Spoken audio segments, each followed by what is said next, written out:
Bougez pas, bougez plus. Excusez-moi, monsieur, c'est pour quelle télévision? Oui, oui, justement, on a parlé justement de la cause palestinienne, et puis vous voyez, vous êtes là, sans le vouloir. Chacun a une joie dans sa commune. On arrivera à avoir la paix. Merci, c'est gentil à vous.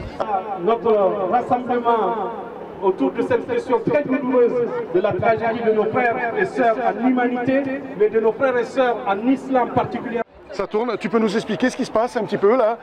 Eh bien, il y a aujourd'hui à Bordeaux 2 rassemblements à la même heure. Ouais. Un au Parvis des droits de l'homme, à l'appel notamment du mouvement de la paix, et qui a été rallié par beaucoup d'organisations démocratiques françaises, j'ai envie de dire traditionnelles, ouais, pour la paix dans la justice, ouais, et notamment pour le désarmement nucléaire.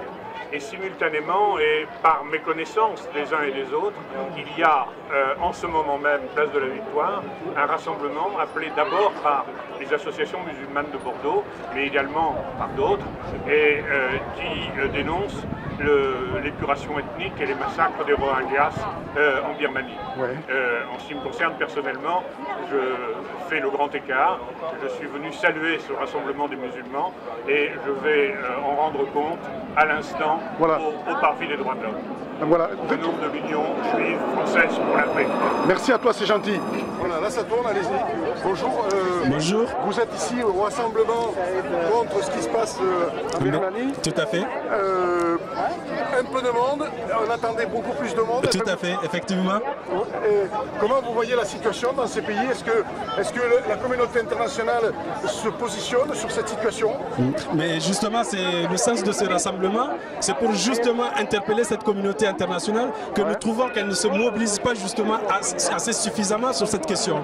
Voilà. Tout à fait, il y a une jeune fille qui a dit qu'il n'y avait pas assez de musulmans qui étaient présents. Pour vous, ça vous interpelle? Non, j'adhère à 100% à ce qu'elle a dit, mais je nuance juste en disant que vaut mieux ça que rien du tout. Oui, je suis d'accord avec vous. Voilà, justement.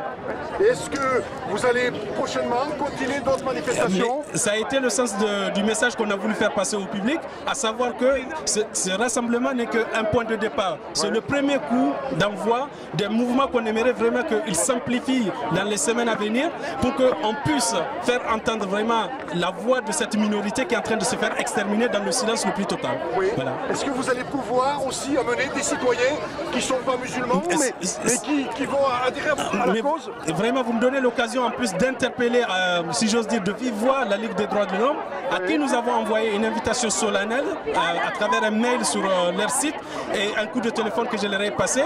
On aurait souhaité qu'ils se fassent l'écho avec nous de cette situation et au-delà de tous les citoyens. Parce que c'est un crime contre l'humanité, c'est pas contre les musulmans, même si ce sont des musulmans, mais c'est un crime contre l'humanité. Enfin, on peut dire que c'est des musulmans, mais à la fois c'est des êtres humains. On peut dire, et sans parler, enfin, je veux dire, en mettant la religion de côté, oui, tout à fait. C'est des êtres humains. Mais c'est pas qu'on peut dire, ce sont des êtres humains par évidence. Voilà. Ce sont des êtres humains. Et vous voyez, aujourd'hui, on est obligé de rappeler une évidence. Oui. Hein, on est obligé d'insister que ce sont des êtres humains et que leur vie valent la même vie que les autres. C'est juste pas possible qu'on en soit arrivé là. Parce que si c'était pas des musulmans, vous défendriez la même cause. Objectivement, c'est ce que nous recommande notre religion. Voilà. C'est ce que j'ai rappelé en parlant de ce verset dans le Coran qui dit que celui qui tue une vie humaine, c'est comme s'il a tué l'ensemble de l'humanité. Voilà. Oui, tout à fait, tout à fait. Renouveler, vous allez vous mobiliser. Ah, oui, autant qu'il y serait besoin, vraiment, autant qu'il y serait besoin, on va se mobiliser pour faire parler de cette cause. Est-ce qu'il serait possible peut-être aussi d'avoir des pancartes que vous rejoignez dans des manifestations comme la loi travail qui ne vous concerne, si, ça nous concerne, nous sommes des travailleurs comme tout le monde. Mais ce que je voulais dire, c'est que si vous venez, ça va peut-être interpeller, prendre la parole bien aussi entendu, dans ces meetings. Bien entendu, à la CGT. Bien entendu. Mais c'est ce que je disais là en interpellant un peu vivement le public, en leur disant qu'il faut qu'on soit présent sur tous les sujets. Oui. Il ne faut pas qu'on soit présent uniquement quand il s'agit des sujets qui concernent notre communauté, parce que ça renforce cette critique du communautarisme. Oui. Nous faisons partie de la nation, nous faisons partie de la société, donc on doit se sentir concerné par toutes les questions qui interpellent la société. Voilà. Oui. Et c'est ce travail qu'on essaye de faire dans les mosquées, en tout cas dans la mosquée du Rassemblement des musulmans musulmans de Pessac, c'est le discours que nous tenons aux fidèles, c'est ce que nous essayons de défendre comme ligne. Nous faisons partie de la nation et le sort de la nation nous concerne. Donc je suis d'accord avec vous, ce serait bien qu'on nous voit dans d'autres manifestations avec des pancartes, avec en solidarité avec les luttes. Voilà, bien sûr, parler de cette cause, tout à fait. Ça permettrait qu'on vous donne, je dirais, la parole, et vous aurez une vitrine beaucoup plus large. Tout à fait. Mais je le disais, c'est qu'aujourd'hui, nous sommes un peu timorés. Nous sommes faire dans la victimisation, mais c'est vrai que nous nous sentons assez, comment dire, assez fragiles. Donc on n'ose pas. Voilà, c'est vrai. On n'ose plus. La jeune fille n'a pas voulu parler, elle n'a pas osé, il fallait qu'elle demande.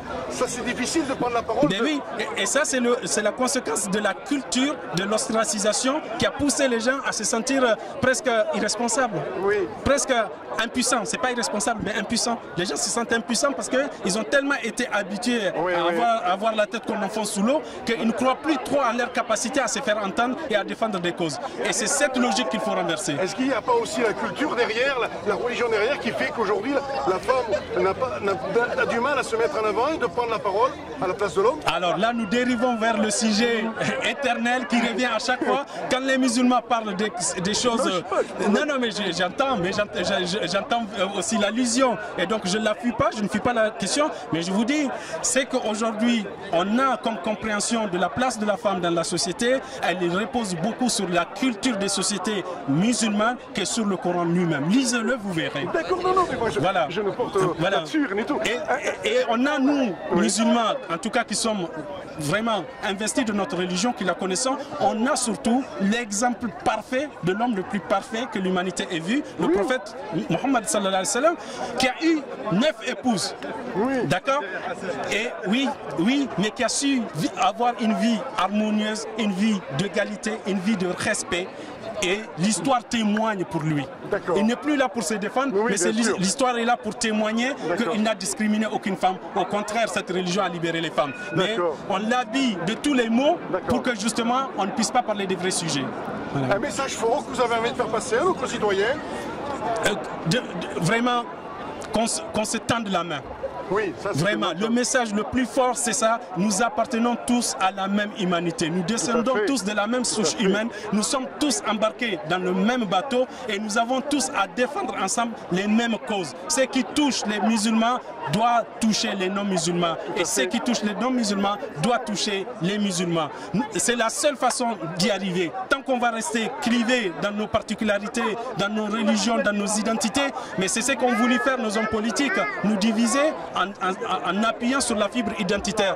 Donc le message que j'ai à faire passer, c'est que nous devons être tous solidaires de la même cause, la cause de l'humain. Voilà. Tout à fait. Voilà. Écoutez, c'est super. Merci pour votre témoignage. Merci à vous. Merci d'être venu. On aurait voulu voir d'autres journaux, d'autres journalistes. Les autres médias, il faudra leur poser la question. Nous, on n'est pas responsable de ce Le vote, c'est TB33. Je vous donnerai une carte. On est sur Internet. Oui, je sais. Vous pouvez nous voir et partager ce reportage gratuitement. On partagera ce reportage sur nos réseaux. Et on vous remercie d'être venu. Merci beaucoup. Dans toutes les causes. Merci beaucoup. À très bientôt.